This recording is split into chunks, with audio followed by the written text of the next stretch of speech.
In this module, we'll talk about the implications of ELT methods for the teaching of world Englishes. Language teaching is often explained in terms of the relationship between approaches, methods, and techniques. Before going any further, let's take a look at what we mean by these terms. In language teaching, approach comes at the broadest level. An approach, in fact, is the theoretical view of what language is and how it should be taught. So in this way, an approach provides us with the theoretical perspective of a particular language. Methods follow approaches, and methods are always consistent with the approach. For example, you cannot have an approach which advocates the teaching of language as communication and have a method which believes in teaching of language as discrete linguistic items. So a method is always consistent with an approach. Methods can be looked at as plans for linking theory with practice. So if the approach is the theory, the implementation of that theory or the translation of that theory into practice is made available to the learners and the ELT practitioners or any language teaching practitioners through methods. Methods also help the ELT practitioner make choices about what skills should be taught, what should be the contents of a course, and how those contents should be sequenced. For example, what should be taught first, what should follow the first content, so on and so forth. Techniques come at the most concrete level. So we have first approaches, then methods, and finally techniques. Techniques are most concrete because the approach and methods are then translated into techniques. We implement the approach and the method in the form of the technique. So technique will comprise activities used to implement the methods. The technique will then it should be looked at as how the approach and the method are translated into activities, more tangible and doable activities in a language classroom. These models and methods of language teaching imply the existence of one best method. If, for example, we believe in these language teaching methods, and there are quite a few of them. Similarly, we have models which have implications, particularly in teacher education, the ways in which teacher trainees look at their teachers and teacher educators for instructions as to how something must be done. For example, we have phonological models, we have writing models, we have speaking models. So a model provides the trainees with the best possible way of doing something. So the existence of these models and existence of a plethora of methods imply the existence of one best method. If there are so many different methods, they all can't be equally good. So one of them must be the best method.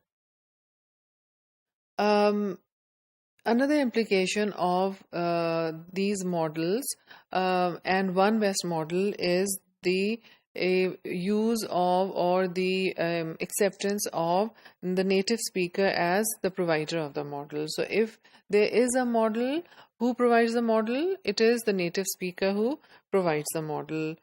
And native speaker, because of being the provider of the model, is looked at as the ideal speaker hearer of the language. So there's nobody who knows the language better than the native speaker or who can be used as a better model than the native speaker. This presence of one best model for language teaching is defined by Khacharu as a mono model. The mono model implies a universally agreed upon definition of the best way to teach. So if there's just one model, it cannot be based on the whims and desires of one individual or a few individuals. It has to be a universally accepted best way of teaching. But the drawback of this mono model is that it does not use context as a variable.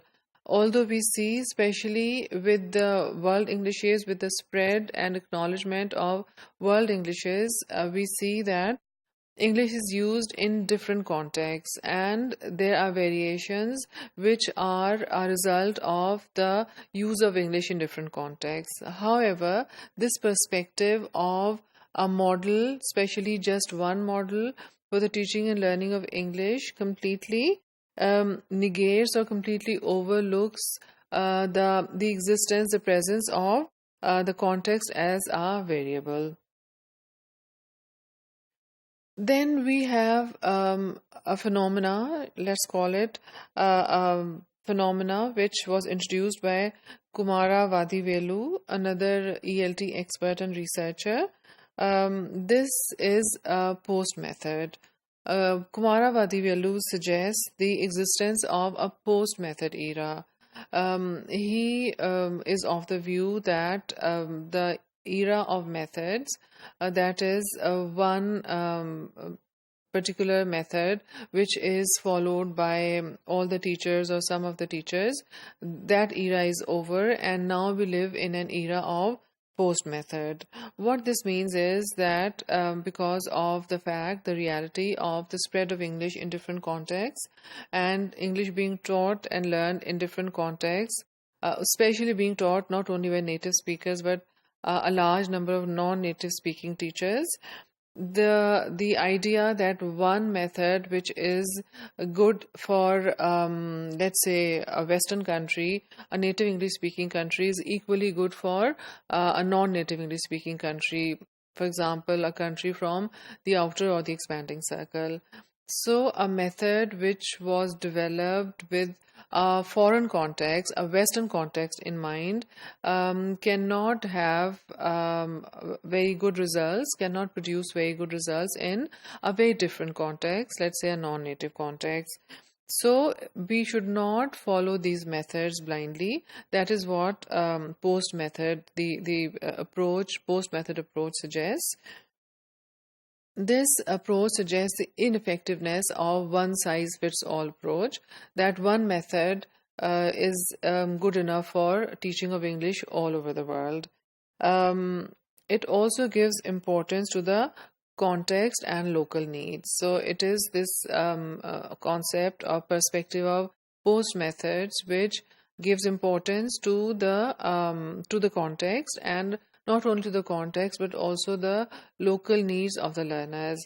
As the needs of the learners differ from context to context, therefore the use of one method in all the contexts will prove extremely ineffective.